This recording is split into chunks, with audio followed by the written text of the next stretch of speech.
Hello everyone, welcome back to my channel commerce Q. और आज हम समझने वाले हैं कि कॉस्ट ऑफ कैपिटल क्या होता है। ये वन ऑफ द बेस्ट और इम्पॉर्टेंट टॉपिक होता है बिजनेस फाइनेंस का, जो कि यूजीसी नेट एग्ज़ाम में हर बार आपको इस टॉपिक के क्वेश्चंस देखने को मिल जाएंगे। इस टॉपिक को समझने के लिए आप एक एग्ज़ाम्पल से समझ सकते हो, ठीक है। इस एग्ज़ाम्पल को आप रियल लाइफ से थोड़ा सा कनेक्ट करके देखोगे तो आपको बहुत अच्छे से ये टॉपिक समझ में आएगा। अब मान के चलिए कि XYZ एक कंपनी है, ठीक है, और ये इसको कैपिटल की ज़रूरत है और ये चाहती है कि कैपिटल लेना। तो इसके पास ऑप्शंस कौन कौन से हैं, कहाँ कहाँ से ये अपने कंपनी में पैसे ला सकती है। सो इसके ऑप्शंस हैं, एक सेकंड में यहाँ पे इसके ऑप्शंस हो सकते हैं कि ये डेट ले ले, ठीक है, ये डेट ले सकती है, बैंक से जाके लोन ले लेगी और अपने बिजनेस में लगा सकती है। दूसरा ऑप्शन आता है कि ये इक्विटी शेयर होल्डर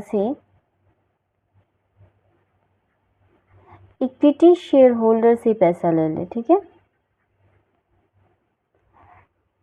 ये इक्विटी शेयर होल्डर से पैसा ले सकती है या ये प्रेफरेंस शेयर होल्डर से,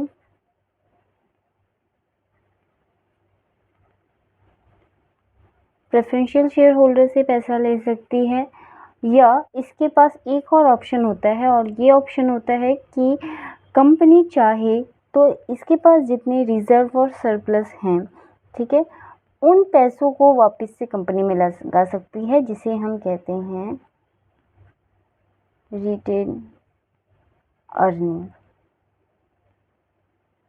कब? जब रिजर्व और सरप्लस से कंपनी पैसा लेगी। जब कंपनी अपने रिजर्व और सरप्लस से पैसा ले रही होती है कंपनी को चलाने के लिए, अपने नीड्स को फुलफिल करने के लिए, तो उस टाइम हम कॉस्ट ऑफ रिटेन अर्निंग निकालते हैं। अब जब वो बैंक जाती है और बैंक से पैसा निकाले, मतलब लोन लेने के लिए अप्लाई करती है या लोन के बारे में पूछती है, तो बैंक का मैनेजर उसको कहता है कि यदि आप लोन लेते हो तो आपको 10% जो है वो इंटरेस्ट देना होगा, ठीक है। अगर ये बैंक से लोन लेंगी तो XYZ कंपनी ले रही है तो उसे 10% इंटरेस्ट देना पड़ता है। क्लियर? इक्विटी शेयर होल्डर्स कहते हैं कि यदि हम आपको इन्वेस्टमेंट करेंगे आपकी कंपनी में तो हमें चाहिए 20% इक्विटी, ठीक है। प्रेफरेंशियल शेयर होल्डर्स कहते हैं कि हमें 20% इक्विटी चाहिए, आपकी बिजनेस में जो इक्विटी है उसमें हमें 20% हिस्सा चाहिए, हम आपको पैसा दे देंगे।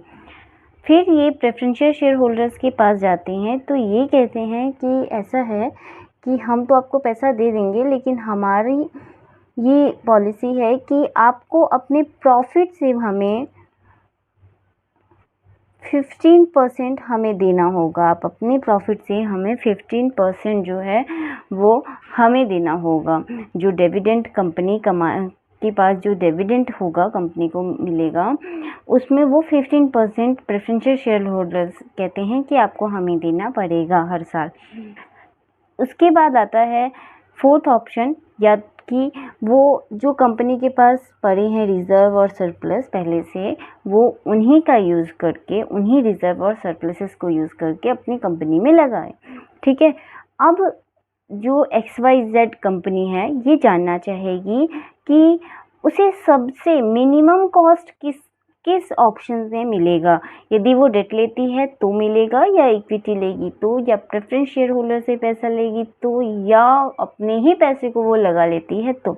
अब एक कंफ्यूजन थोड़ा सा यहाँ पे होता है कि यदि कंपनी अपने ही पैसे को लगा ले तो उसको कौन सी कॉस्ट, उसके लिए तो सबसे अच्छा है ना कि ना उसे किसी को देना पड़ रहा है, ना इंटरेस्ट देना पड़ रहा है, ना इक्विटी देनी पड़ रही है, ठीक है, ना डिविडेंड में हिस्सा देना पड़ रहा है। फिर भी कंपनी अपने पैसे को, जो उसके पास रिजर्व सरप्लसेस हैं, उसको क्यों नहीं लगा रही है। तो उसके लिए भी आप समझो कि यहाँ पर जो उसके पास रिजर्व और सरप्लस है ना, मान के चलिए इसके पास 10 लाख का है रिजर्व और सरप्लस। अगर इस पैसे को कंपनी वापस से इसमें ही लगा देगी तो इसकी भी तो कोई कॉस्ट है, जिसे कहते हैं अपॉर्चुनिटी कॉस्ट। जो पैसा कंपनी रिजर्व और सरप्लस से दोबारा से कमाया है और दोबारा से कंपनी में ही लगा रही है, तो इसका भी तो एक कॉस्ट है ना। उस पैसे को वो कहीं और भी तो लगा सकती है ना। जो अपने पास पैसा है वो उस पैसे को खुद से एफडी कर सकती है या किसी और कंपनी में कर सकती है, कुछ और काम कर सकती है।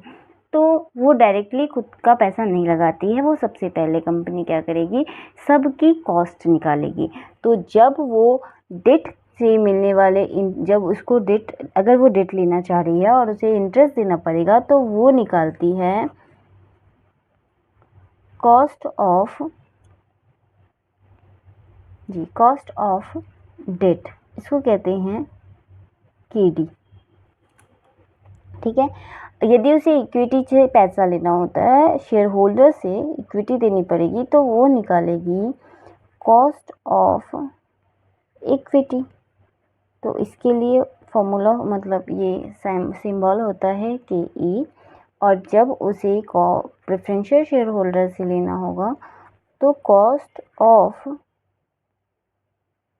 प्रेफरेंशियल शेयर, तो प्रेफरेंशियल शेयर का की। और जब यदि उसे खुद का ही पैसा रिटेन अर्निंग करनी होगी तो वो कॉस्ट ऑफ रिटेन अर्निंग निकालेगी, कॉस्ट ऑफ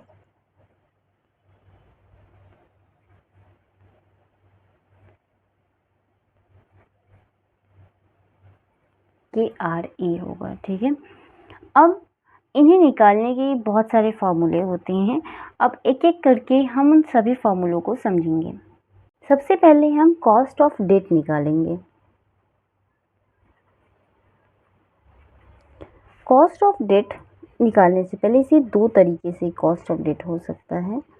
ठीक है। तो पहला तरीका हो सकता है कि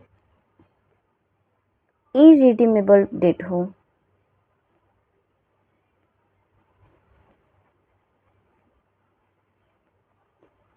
इरिडीमेबल डेट का मतलब होता है, इसको कहते हैं IRR।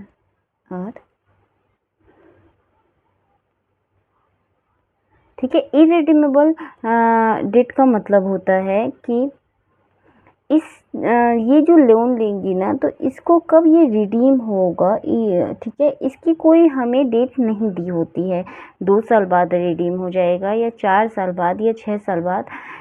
मतलब ये प्रैक्टिकल क्वेश्चंस में अक्सर आते हैं, तो आपको समझना है कॉस्ट ऑफ डेट दो तरीके से होता है, एक इरिडीमेबल और दूसरा होता है जिसे कहते हैं रिडीमेबल डेट। ठीक है। रिडीमेबल डेट वो डेट होती हैं जिनको पे करने का एक निश्चित टाइम होता है। आप क्वेश्चंस में देखोगे कि 5 साल बाद, ठीक है, 5 साल बाद जो है वो रिडीम हो जाएगा, 10 साल बाद रिडीम हो जाएगा। तो हमें यहाँ पर टाइम पता है कि कितने सालों के बाद जो डेट लिया है वो रिडीम हो जाएगा। ठीक है। तो लेकिन जो इरिडीमेबल डेट होते हैं उन्हें हमें टाइमिंग नहीं पता होता है क्वेश्चंस के अकॉर्डिंग। ठीक है। तो ये भी इरिडीमेबल डेट भी दो तरीके से हो सकता है क्वेश्चंस को सॉल्व करने का, ये सब ट्रिक है। एक हो सकता है जो टैक्स से पहले हो, जिसे हम कहेंगे बिफोर टैक्स, जो टैक्स पे किया गया है उससे पहले, और एक होगा आफ्टर टैक्स। बिफोर टैक्स का मतलब होता है कि अभी टैक्स पे नहीं किया गया है और तब कैलकुलेट करेंगे, और आफ्टर टैक्स का मतलब होता है कि जब हमें इरिडीमेबल वैल्यू निकल गई उसके बाद हमने टैक्स भी पे कर दिया है। और उसी तरह रिडीमेबल डेट, और रिडीमेबल डेट में भी दोनों ही ऑप्शन होते हैं।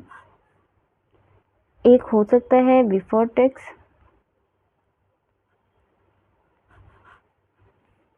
और दूसरा हो सकता है आफ्टर टैक्स। ठीक है। तो अब हम इसे क्वेश्चन फॉर्मूला समझते हैं। जब इरिडीमेबल डेट होगा तो इसका फॉर्मूला होता है के डी आफ्टर टैक्स। ठीक है। आफ्टर टैक्स निकालने के लिए हम क्या करेंगे, interest 1 minus T upon NP into 100, ठीक है। NP का मतलब होता है नेट प्रोसीड,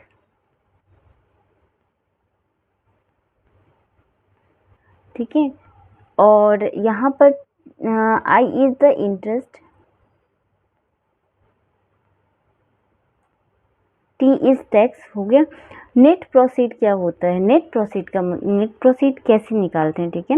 नेट प्रोसीड हम हमेशा, जो हमें क्वेश्चन में अगर मार्केट प्राइस दिया है तो तब तो मार्केट प्राइस पे निकालेंगे, नहीं अगर मार्केट प्राइस नहीं दिया गया है तो हम जो इशू प्राइस है उस पर निकालते हैं। इशू प्राइस ही हमारा नेट प्रोसीड होता है। अगर फ्लोटिंग कॉस्ट हुए हैं, फ्लोटिंग कॉस्ट क्या होता है?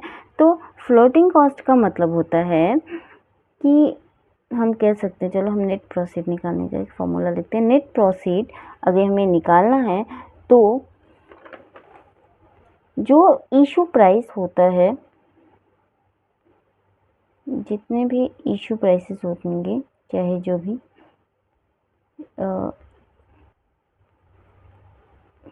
इशू प्राइस रहेगा, इशू प्राइस में से हम माइनस कर देंगे फ्लोटिंग कॉस्ट को। फ्लोटिंग कॉस्ट का मतलब होता है कि जब कंपनी कैपिटल लेगी तो उसको हो सकता है ब्रोकरेज का खर्चा आएगा, लीगल चार्जेस देने पड़ सकते हैं, एडमिनिस्ट्रेशन की एक्सपेंसेस हो सकती है, रजिस्ट्रेशन से रिलेटेड कोई खर्चा हो सकता है, प्रिंटिंग एक्सपेंसेस हो सकता है। तो इन सभी खर्चे को फ्लोटिंग कॉस्ट कहा गया है।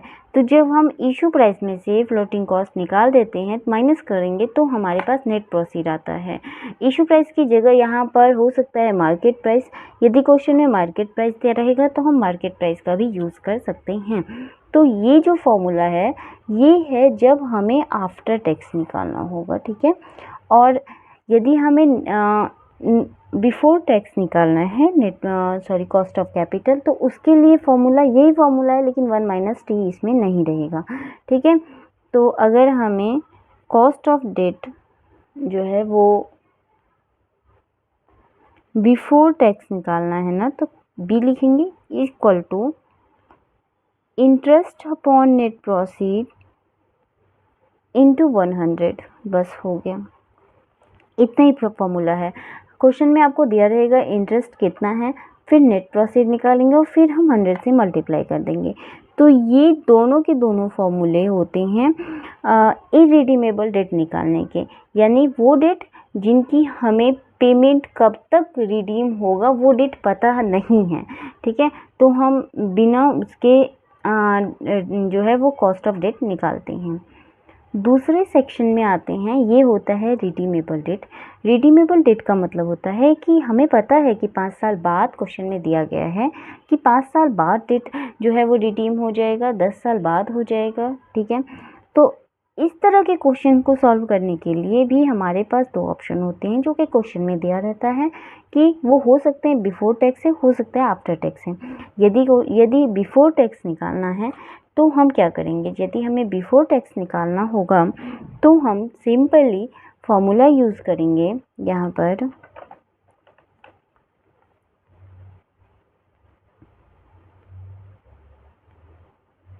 Cost of debt before tax, ठीक है। तो इसके लिए हमारा फॉर्मूला होता है इंटरेस्ट, जो हमें दिया रहेगा कितना परसेंट है वो interest, plus RV minus NP upon N RV plus NP divided by 2 into 100, ठीक है। अब यहाँ पर समझिए, यहाँ पर जो है वो I इज़ द इंटरेस्ट, यहाँ पर लिख लेते हैं हम, I का मतलब है interest, RV means redeemable value, कितना जो है वो रिडीम हो रहा है, तो जो भी रिडीमेबल वैल्यू,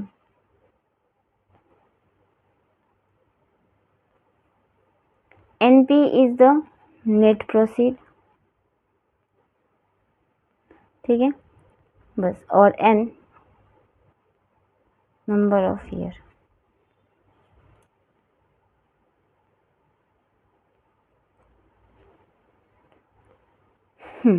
तो ये वो फॉर्मूला है जिसका यूज़ करते हैं हम जब हमें क्वेश्चन में दिया हो कि रिडीमेबल वैल्यू हमें निकालनी है, ठीक है।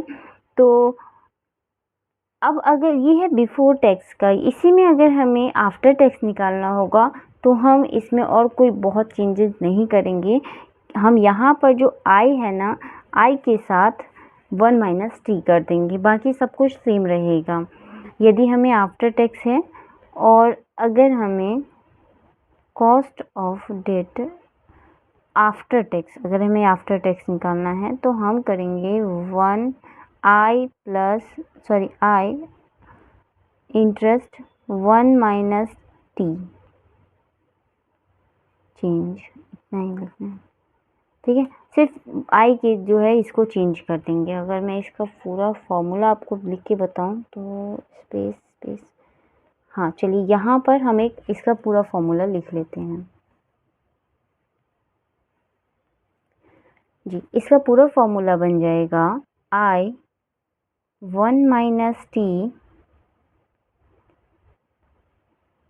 Plus R V minus N P upon N divided by redeemable value plus net proceed upon 2 into 100, ठीक है। तो ये उसका फुल फॉर्मूला होता है। ये किस चीज़ का फॉर्मूला है? तो ये है cost of debt after tax. So ये कॉस्ट ऑफ डेट का फॉर्मूला है इसका, और ठीक है। तो कॉस्ट ऑफ डेट कैसे निकालते हैं, इसका ये फॉर्मूला होता है। दो तरीके से इसको एक रिवाइज कर लेते हैं। तो कॉस्ट ऑफ डेट निकालते हैं हम, कैसे निकालेंगे कॉस्ट ऑफ डेट? हम दो तरीके से निकालते हैं। एक तो जो क्वेश्चन में रहेगा हमें, एक हमें पता है कि कितने साल के बाद रिडीम हो जाएगा, और एक में हमें बिल्कुल नहीं पता है कि वो कितने सालों के बाद रिडीम होगा, ठीक है। तो जो हमें पता है कि कितने सालों के बाद हो जाएगा, उसके लिए हम रिडीमेबल डेट की वैल्यू निकालते हैं, और जब हमें पता नहीं है तो हम इरिडीमेबल वाले फॉर्मूलों का यूज़ करते हैं। इरिडीमेबल वैल्यू है, हमें पता नहीं है कितने सालों के बाद जो है वो डेट जो है वो रिडीम होगा, तो इसके लिए हम interest 1 minus tax upon net proceed into 100, ये आफ्टर टैक्स का फॉर्मूला होता है। आफ्टर टैक्स कहीं भी अगर रहेगा, चाहे वो रिडीमेबल या इरिडीमेबल, तो हम यहाँ पर 1 माइनस टी आई के साथ ज़रूर करेंगे। इंटरेस्ट में से 1 माइनस टी माइनस कर देंगे। 1 माइनस टी क्या होता है, इसको भी थोड़ा समझ लेते हैं, ठीक है। 1 माइनस टी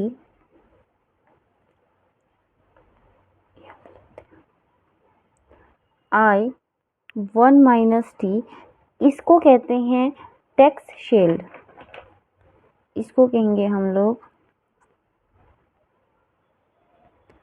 टैक्स शील्ड, ठीक है।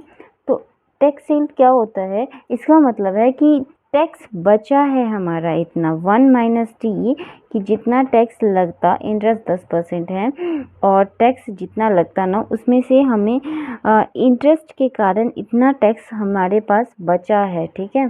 क्योंकि डेट, यदि हम डेट ले रहे हैं ना, तो डेट लेने से तो हमारे टैक्स में भी हमें रिलीफ होगी, तो जितना हमें रिलीफ होता है वो हम लिखते हैं 1 माइनस टी के फॉर्म में, ठीक है। सो आई होप आप लोगों को ये समझ में आ गया होगा पूरा कॉन्सेप्ट। कॉस्ट ऑफ कैपिटल क्या होता है, किन किन सोर्सों से हम एक कंपनी जो है वो बिजनेस में पैसा ला सकती है, साथ ही कॉस्ट ऑफ डेट कैसे निकालते हैं। तो ये छोटा सा वीडियो इसलिए है कि आपको कॉस्ट ऑफ डेट तो समझ में आ ही जाएगा इस वीडियो से। अब नेक्स्ट वीडियो में हम कॉस्ट ऑफ इक्विटी निकालेंगे, क्योंकि कॉस्ट ऑफ इक्विटीज़ के बहुत सारे फॉर्मूले होते हैं, और उससे पहले वैसे एक प्रैक्टिकल वाला भी वीडियो मैं बनाऊंगी, ठीक है। कोशिश करूंगी कि आप सबको मैं अच्छे से समझा सकूं और आप लोगों को ये छोटा सा कॉन्सेप्ट समझ आ जाए, क्योंकि अगर समझ में ना आए तो थोड़ा ज़्यादा ही कंफ्यूजिंग टॉपिक होता है, और यदि समझ में आ जाता है तो बहुत ही आसान टॉपिक होता है, ठीक है। Bye bye, thank you.